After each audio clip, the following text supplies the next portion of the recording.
Kamakailan, ginanap ang committee hearing sa Senado sa pangunguna ni Senator Joel Villanueva bilang Chairperson ng Committee on Labor, Employment and Human Resources Development patungkol sa panukalang pagtatatag ng Department of Overseas Filipinos o Dofil. Ang nasabing panukalang batas ay matagal nang pasado sa Kamara at sinertipikahang urgent ng Pangulong Rodrigo Duterte. Sa nasabing pagdinig, iginiit ni Senate Minority Floor Leader Franklin Drilon na hindi masosolusyonan ang problema ng mga Filipino migrant workers kahit maitayo pa ang Departamento para sa mga OFW. Pinagbatayan ng Senador ang Kafal System na umiiral sa Middle East na siyang ugat ng pang-aabuso sa mga Filipino workers. Dahil sa nasabing sistema, binibigyan ito ng karapatan sa loob ng 3 taon ang employers na magkaroon ng kontrol sa dayuhang manggagawa. Ayon kay Senator Franklin Drilon, the culture of kafala is something that is embedded in their culture, so that your theory is that no form of bilateral agreement or Philippine domestic laws can achieve full protection to our workers because their workplace is the residence of their employer. I take note of your statement that that the practice, particularly in the Middle East,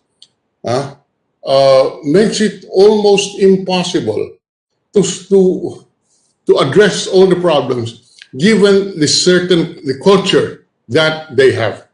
As we all know, when we were learning freshmen in law school, a source of law is culture.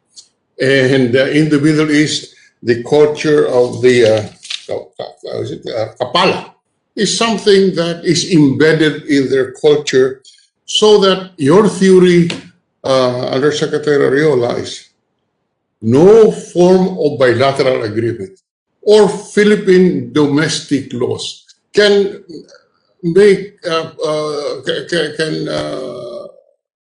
achieve full protection to our domestic workers, especially because their workplace is the residence of the employer.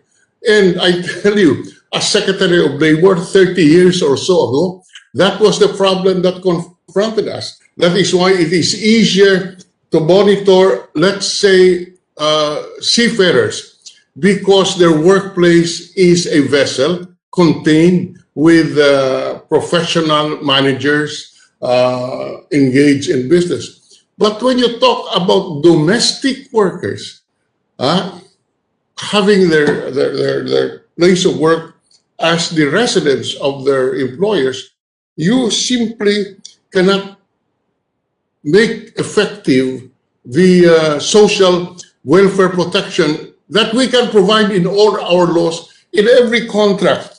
Because as you said, there is a disconnect between the culture and our bilateral, our overseas contracts, in our individual contracts, and also our domestic laws. Is this the time to put up a separate department, considering the limited resources that we have today as a result of the pandemic? Our economy is in shambles. We will not anymore elaborate on why, but the fact is it is in shambles. The fact is our resources are very, very limited because our revenue collection are very bad, understandably, because of the very, very adverse business conditions. Our debt to GDP has risen tremendously because of the borrowings we have to make in order to run the government. Now, all of these factors, would this be what you were referring to as when you raised the question, is this the time to put up this department, given the difficulties that we have today? I have noticed that in the course of your testimony and in the testimony of Secretary Bello, of Secretary Ariola, it would appear that everything is being done within the present structure of government, within the present bureaucracy.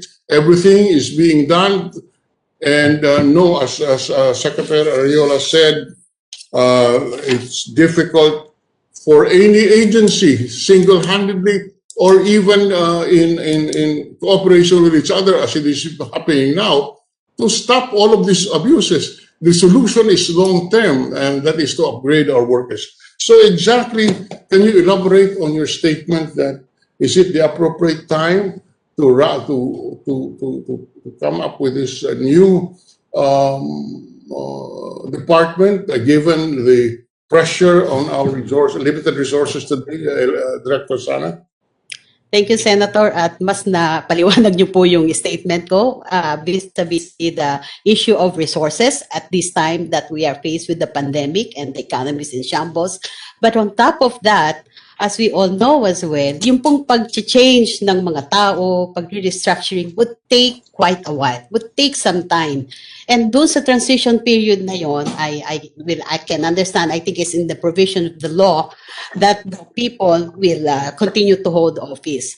But again, at the end of the day, the question is, yun din pong issue kasi ng yung expertise that many of our people in the POEA, sabi niyo po, bata pa si Secretary Bello, issues na ito. And credit to our people who stuck it. Nagstay po sila sa kanilang mga posisyon. And over this time, na-acquire nila, medyo nakabisa nila. So they have gained expertise in the different dimensions of labor migration. So ang hirap po na yung 40 or so years na ininvest natin to find out what is really the problem, particularly pag on-site, which is quite challenging, ay hindi masyadong mabibigyan ng full recognition. Kasi nga, we are creating a new one, and if people would want to be part of this new one, then they will have to reapply. It's not a question of, okay, you all will be absorbed. So meron din pong issue tayo and meron kaming pag-agam-agam ng paano na yung na-develop ng mga tao natin na tumanda na nga dito sa usapin ng labor migration insofar as our people in government are concerned. So I think we should put value to that, na yun po ay maisaalang-alang. Hindi lang yung the resources, kasi eventually pwede siyang hanapan ng resources. Pero yung ding mga expertise na na-build ng mga tao, naalala pa nandito rin si Admin Hans, bata pa rin po si Admin Hans nung una kaming nagkakilala, ay ngayon ay siya ay isa sa kinikilalang expert not only in the Philippines, but globally. We have become a global model for governance of migration sa context ng protection. So gusto din natin yung bigyan ng recognition, tayo mismo. Kasi many countries of origin are actually envied. They envied us. Ginagaya po tayo. We have, at the present governance structure that we have been identified as one of the 12 champion countries of the Global Compact for Migration. Noon pong in the past, and we continue to be part of the ILO Decent Work Program in recognition of our working. The system is working. And of course, tayo rin yung nag-lead dito sa pag-establish ng programa for migrants in countries in crisis way back a few years ago. At ang take-off nyon ay ang existing nating labor migration governance. So maganda po na bigyan natin yan ng mahabang ng pakilala at pag-aaral din. Nasaan ba yung mga gaps? And perhaps assess, reflect whether these gaps would really be commensurate yung pag-establish natin ng isang bagong governance structure. Yes, Director Sana. In other words, you're saying that the institutional knowledge is there, which we should harness in the present system, and which which in fact could be how do you call this?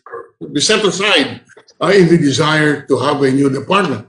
I repeat, it is your assertion that the Department of Labor and the Department of Foreign Affairs, the bureaucracy in these two departments, would possess the institutional knowledge to run as they are doing now, to run our overseas Filipino program. Is that correct, ma'am? The institutional knowledge and bureaucracy? Yes, Senator Drilon. So we really salute yung mga tumanda lang ng mga tao natin sa Dole at saka sa Department of Foreign Affairs na para maintindihan talaga at mabigyan ng solusyon itong labor migration concerns natin. In fact,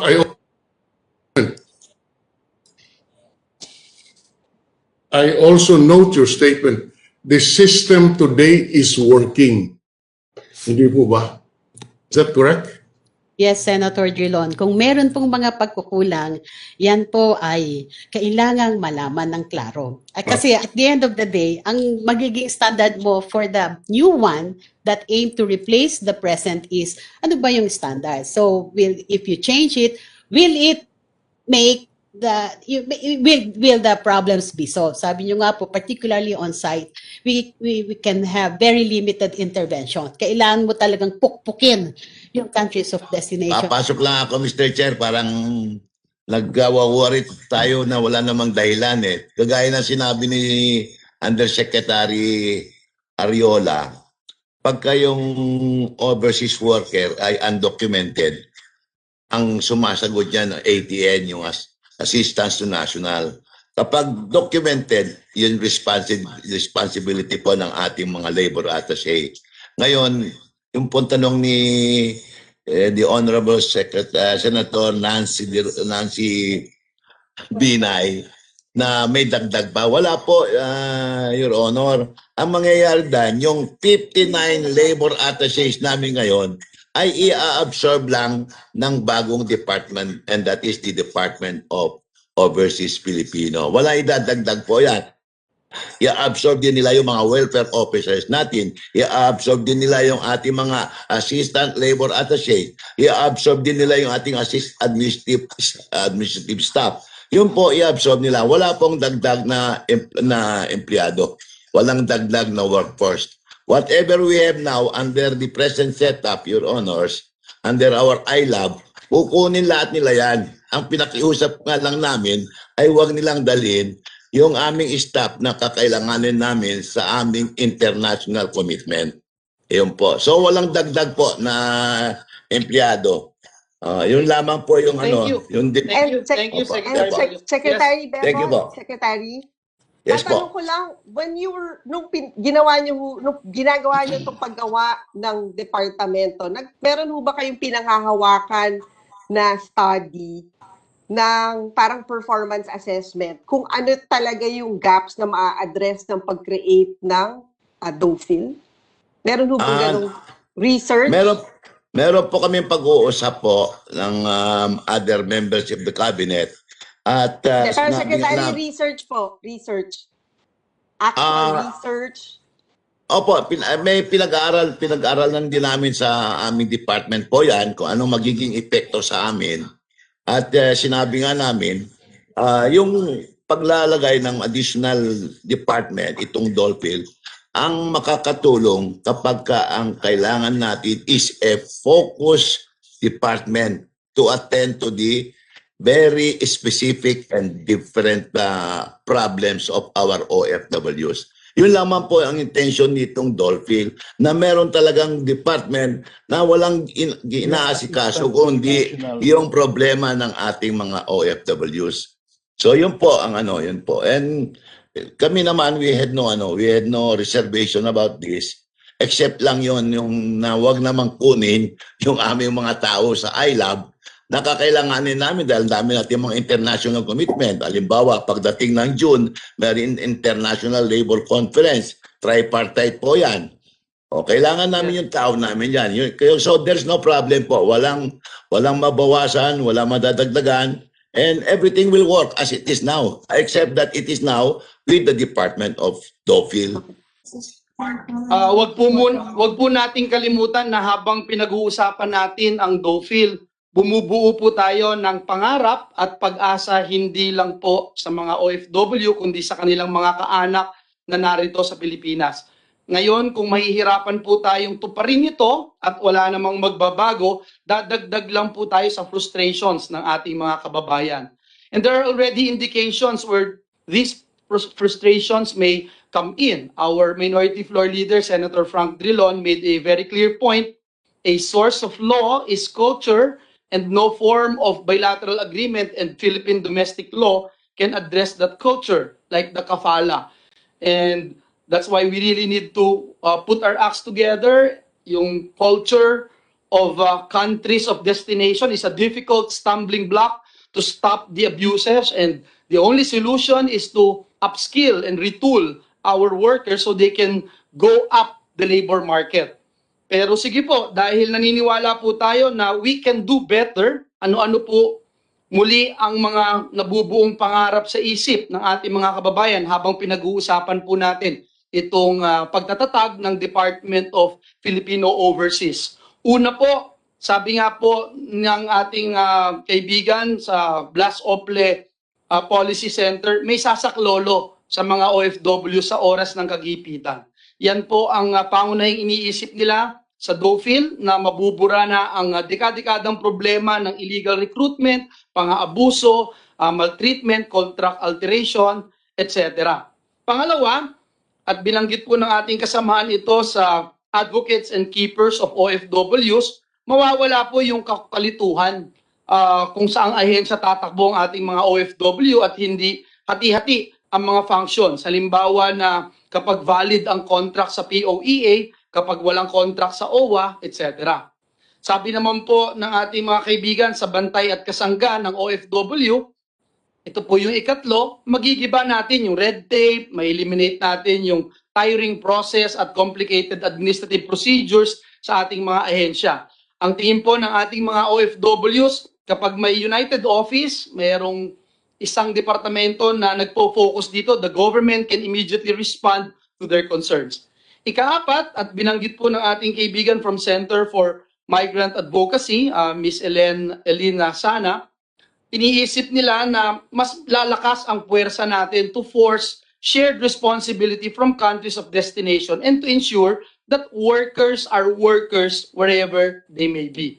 Panglima, at nabanggit ito ni Yusek Sara, umaasa po tayo na mawawala na ang disconnect between practice and what's on paper. At magsisilbing right-sizing solution ang Dofil para hindi po pinagpapasapasaan at kung saan-saang opisina itinuturo ang ating mga kababayan abroad. At ito rin po yung binanggit ng ating kaibigan mula sa OFW Reintegration and Development.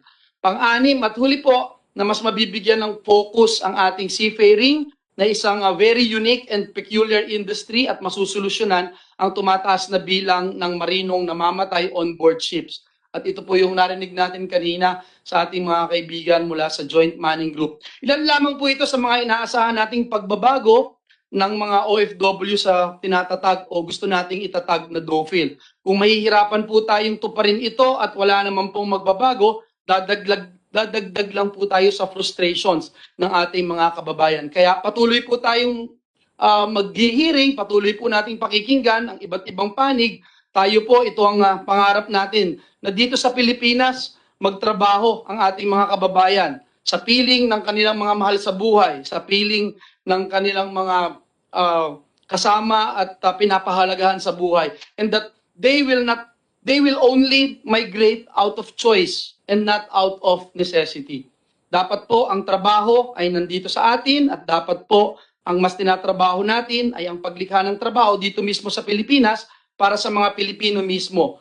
Lalo na po sa lahat ng mga kababaihang napipilitang iwan ang kanilang mga anak, ang kanilang mga mahal sa buhay para magtrabaho sa ibang bansa. Muli po sa ating mga kasamahan dito sa Senado, Senator Nancy, Senator Drilon, Senator Amy, Senator Bong Revilla, maraming salamat sa ating mga guests, sa ating mga secretaries. Pagpalain po tayo ng ating Panginoong Diyos at mabuhay po ang manggagawang Pilipino. Marami pong salamat sa inyong panonood. Huwag niyo po kalimutang mag-like, mag-komento at mag-subscribe.